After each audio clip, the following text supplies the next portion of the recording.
Well, Markee Dragon, also known as Marcus Eikenberry in real life, and I got a pretty interesting question here from Dot Currency, and the question is what I think of hacking for making money in games. And specifically, his question here is, what is your opinion on hacking games to make money? The game, for example, exploits, memory editing, etc., not necessarily accounts. How do you feel about people who do such things? Well, I can tell you that a long time ago, when I didn't have nearly as much respect for the game publishers, I didn't care. I didn't care at all.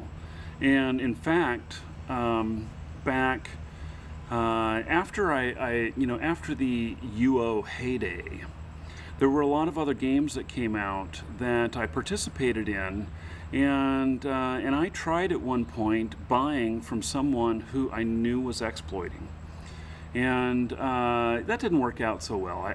It wasn't for me. But I can tell you this, that this person was doing memory editing, and they were doing other injection things into the game, and they were making free money. And what I mean by that is that they were actually just at the press of a button producing currency in the game. And that may sound pretty crazy, but they kept it, they were very smart about it. They kept it to themselves. They did not share it with anyone.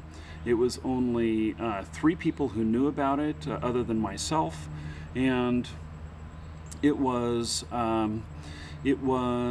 basically, oh, if you're playing the drinking game, you're supposed to take a shot every time I say basically. I'm probably going to work myself out of saying that, because now I think about it every single time I say basically, I think of, oh, the shot game. Yeah, so that's 2 drinks now that you should have had in this video. So the it was only a few of us. It was 4 of us total that knew. It was only one person who was actually operating the hacking, and then that person was they were producing the currency. They were like a manufacturer, and then it was 2 other guys and myself that were buying the currency from him and reselling it. Now, I didn't have such a passion for it. I tried it just a little bit, and I said, you know, this really isn't for me. But I was still friends with the other guys, and I followed kind of how they did on it and everything. And this is kind of an interesting story, because they made a lot of money. And it went on for months that they were able to, at the press of a button, create like $10 worth of currency every time they pressed the button. Really. And they got up to doing, they tried to make it so that they didn't trip any triggers. And so they were very careful about it. They had a whole bunch of different accounts. They had different proxies that they accessed them through. The accounts were under different people's names. It was different payment methods on each of them. And in fact, they used like game cards to pay for them. You know, sorry, the bugs. They used like game cards to pay for them, and then they also got the game cards from multiple different sources, so as it didn't triangulate into one item that funneled all the way in to identify them uniquely. And so, you know, maybe sometime I'll tell you about the story about the World of Warcraft accounts and how the person bought like 1,000 US bank prepaid visas to pay for all of the accounts. So they did all this obfuscation, and what that word means is to really have a lot of randomization in there so that it doesn't lead you back to the source, and so that it keeps you off kilter. So basically, you should take another drink. When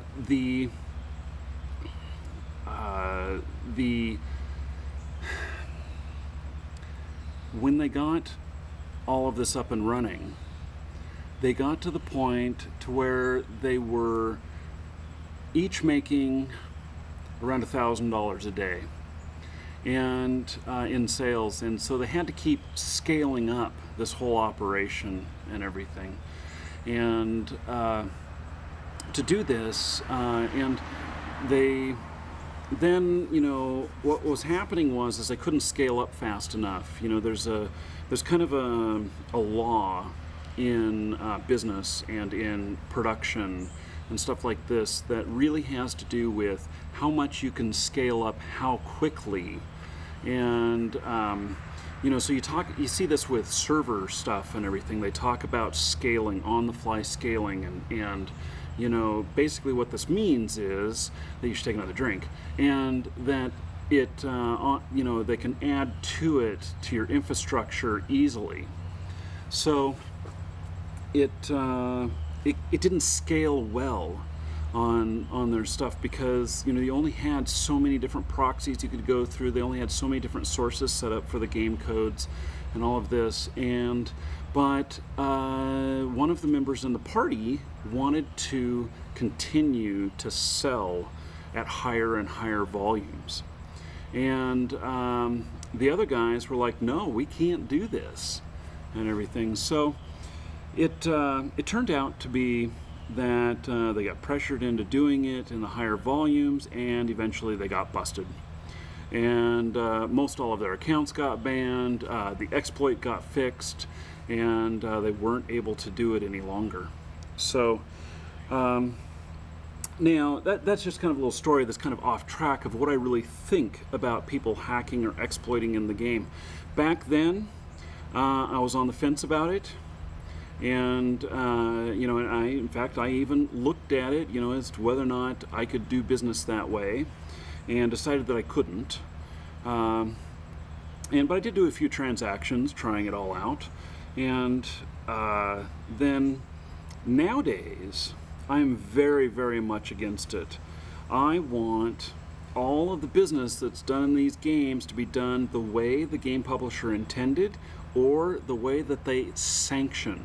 Because sometimes methods pop up that they never even thought of, but they're okay with it, and so they sanction it, and so they say, okay, let's go ahead and do that.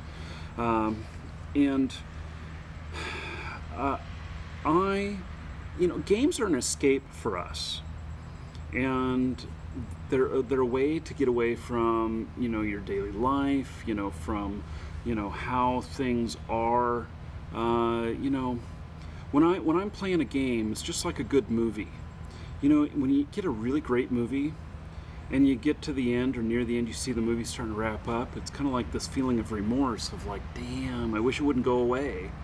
And I really enjoyed that and everything. But up to that point, you may just be so engrossed in it that you don't think about anything else but that, and you're just living in that moment and everything. And that's the way games should be for us. Sometimes games are to pass time and everything, or to challenge your mind. But when they're really, really great is when time lapses by and you realize, holy crap, it's 2 hours past dinner time and I didn't eat dinner. Or whatever, or that special moment when you're playing late at night and everything and you notice the sun is coming up. Those are some of that is when you've got a good game. And that's just that it envelops you, it challenges you, maybe you even learn from it. And that to me is something that is what we all want in these games, and what we look for. And the hacking, the exploiting of it and everything, that conflicts with it. And not only that, it's not against the law to hack a game. That may sound pretty crazy, but it's not against the law. It is civilly, though, so it's not criminal, but it is civil. And in civil terms, you can be sued by a game company, and then if you continue to do it after they want a judgment against you or something like that, then there could be criminal charges for defying court orders. Now, I'm no lawyer, so there may be other circumstances around it, but this is just how I understand it, how I've seen it. You know, I was involved with the Glider case and everything, and Glider, I didn't see it quite the same as hacking or exploiting, because what it was doing is it was playing for you in an automated fashion, and I found that to be acceptable. In fact, I still find that to be acceptable, but what I don't find to be acceptable is when it violates the terms of service for a game. So if there was a game that I could bot in and I could do it legitimately, then that is how I would double the lifespan of my play in the game, or how I would work on things while I wasn't there. Or even, you know, you guys know that I'm not making a complete living off of this channel. I'm making a few bucks, but I'm not making a complete living off this channel.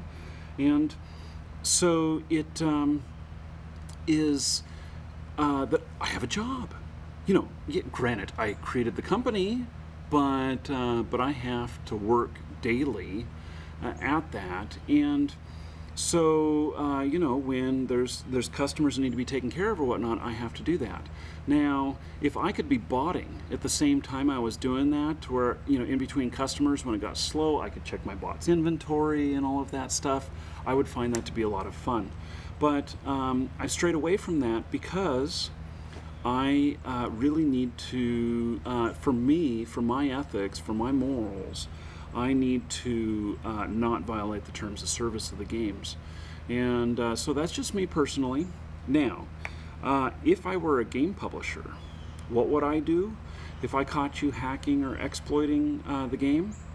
Well, you know what? I would probably make a statement by suing you. And I mean, I would not only ban you from the game, but I will take you to court. And that is how I would deal with it. And, you know, I think that needs to be done. I think that that's one of the reasons why Glider went after, or Blizzard went after Glider. And, you know, how they wanted to make a statement that it just wasn't okay, that they were going to sue your ass if you, you know, were violating the terms of service. And that was just with bots, but they could definitely do it in other ways as well. You know, it interests me how, you know, the game currency sales places have really not faced much legal problem. They did, however, and in fact, you know what, I'm going to make this the very next video. They did, however, face a time when the game companies pressured PayPal to make them stop taking payments. So, I think that's the end of this video, and we're going to talk about that, what happened with PayPal and everything, in the very next video. So, subscribe if you're not already subscribed, and otherwise, stay tuned, because it may not appear right very next, but it will be soon, within the next day or so. So, stay tuned. I'm Markee Dragon. Take care.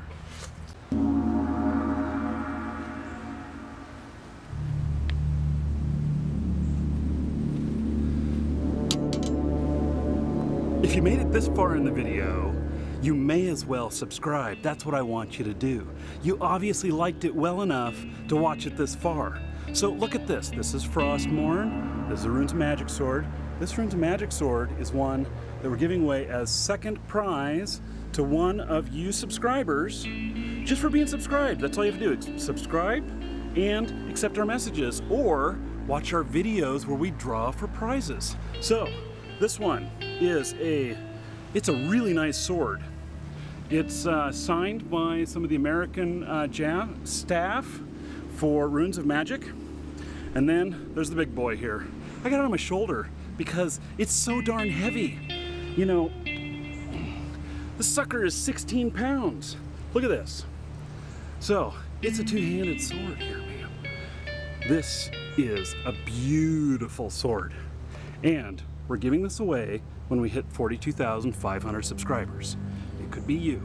So, just subscribe. That's all you have to do. We'll do videos selecting the winners, and we'll send you a message in YouTube as long as you accept it. Just make sure you accept messages from us. To do that, put us on your contact list. And you just add Markee Dragon to your contact list, and then you'll be able to get messages from us, and you'll have 30 days to get back to us when we send you a message. Or if we can't message you, They'll just be on video, and you just gotta watch the video and then contact us. So anyway, if you made it this far, you really should subscribe, and I would appreciate it. So anyway, that's all.